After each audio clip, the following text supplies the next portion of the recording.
Sabe como um sorriso é construído assim do zero?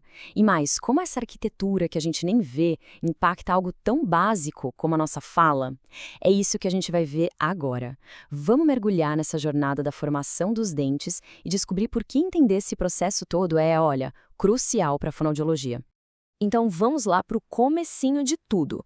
Bem antes de qualquer dente sequer sonhar em aparecer, já tem um processo biológico super complexo, sabe? E perfeitamente organizado acontecendo. É exatamente aqui que a história do nosso sorriso começa. E esse processo tem um nome, tá? É a odontogênese. Pensa nela como se fosse o manual de instruções biológico para construir cada dente. E o mais incrível é que essa obra toda começa muito, mas muito antes do nascimento, já lá pela sexta semana de gestação. Olha só, a criação de um dente não é um trabalho solo, não. É uma colaboração super delicada entre duas camadas de tecido. A gente tem o epitélio oral, que é mais externo, e o ectomesênquima, que fica logo embaixo. É como se fosse uma conversa entre essas células que dá o start em todo o processo. Ok, a partir dessa conversa inicial, a construção do dente segue uma série de etapas bem definidas. É como uma linha de montagem biológica mesmo, onde cada fase tem um papel super específico e já vai preparando o terreno para a próxima. E são 5 grandes marcos nessa construção toda. Tudo começa com a lâmina dentária, depois vem as fases de botão, de capuz e de campânula, até finalmente chegar na posição e mineralização. Calma, a gente vai entender o que cada uma faz. Essa imagem aqui mostra essa jornada toda de um jeito brilhante. A gente consegue ver o dente evoluindo, sabe? Desde um simples brotinho passando pela formação da coroa dele, até o momento em que ele está prontinho para nascer na boca. É incrível ver como cada etapa se encaixa no anterior, tipo um projeto de arquitetura perfeito. E aqui tem um detalhe que é chave na fase final: a ordem da construção. Presta atenção, primeiro vem a dentina, que forma o corto do dente. Só depois o esmalte é depositado por cima como se fosse uma capa de proteção. É o acabamento final, a finalização da obra. Beleza, depois desse processo todo que acontece escondido, a gente finalmente tem um resultado que dá pra ver: a chegada dos primeiros dentes. Agora vamos mudar o nosso foco para essa primeira dentição e o papel fundamental que ela tem. Então, a dentição decídua, que a gente conhece como dentes de leite, é um time de 20 dentes. E olha, mesmo eles sendo temporários, a função que eles têm nos primeiros anos de vida é, nossa, absolutamente vital.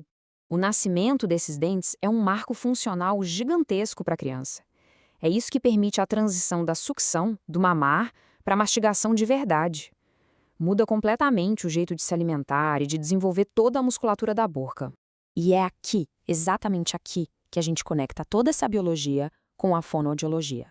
O jeito que os dentes se desenvolvem, como eles se posicionam, tudo isso tem um impacto direto nas funções que são o centro do nosso trabalho. Pensa assim, dentes saudáveis e bem alinhados são a base para 3 funções essenciais da boca: a mastigação eficiente, uma deglutição correta e, claro, a articulação precisa dos sons da fala, a fonação. Uma coisa está totalmente amarrada na outra. Na fala, por exemplo, alguns sons dependem diretamente dos dentes. Fonemas como o F e o V, que a gente faz com o lábio e os dentes, ou o T, D e S, que precisam do toque da língua nos dentes, eles precisam dessa estrutura bem posicionada para saírem certinho, sem distorção. Mas e quando esse processo de desenvolvimento não sai como planejado? Pois é, qualquer alteração nessa fundação pode levar a um monte de desafios clínicos que os fonoaudiólogos encontram todos os dias no consultório. Olha, o contraste aqui é muito claro. De um lado, uma dentição saudável, toda alinhadinha.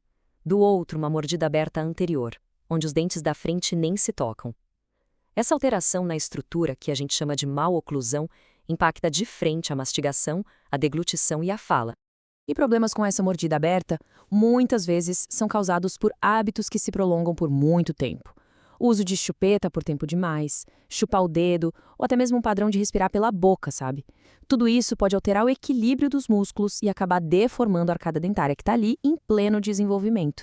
Essa relação de causa e consequência fica muito nítida aqui. Um ceceio, por exemplo, aquela fala com a língua para fora, pode ser causado por uma mordida aberta que abre espaço para a língua escapar. Distorções no som do S, uma deglutição que não é a ideal, ou até mastigar de um lado só, Tudo isso pode ter a raiz lá num problema na estrutura da arcada.